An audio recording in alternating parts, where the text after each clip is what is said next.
পালানোর পথ নাই, সকল পথ বন্ধ। আগামী প্রভাত থেকে ইন্ডিয়ার আকাশ সীমা বাংলাদেশ এয়ারলাইন্স ব্যবহার করতে পারবে না। জারি এসেছে। কোথায় পালাবে মনুরা?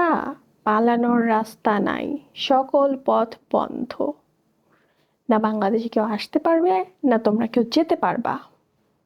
আমার তো রিলেটিভ কেউ নাই, যাজ্ঞা, সেটা নিয়ে আমার চিন্তা নেই। আলহামদুলিল্লাহ বলা যায়।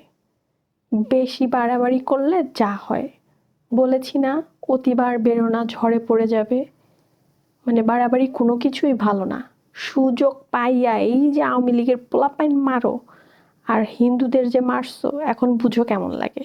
দেশে ইন্ডিয়া আকাশ সীমা পথ বন্ধ করে খুব ভালো হয়েছে। এবার বুঝো, না কোনো কিছু আনতে পারবা, না কোনো কেউ যাইতে পারবা। ভালো হয়েছে, একদম ঠিক।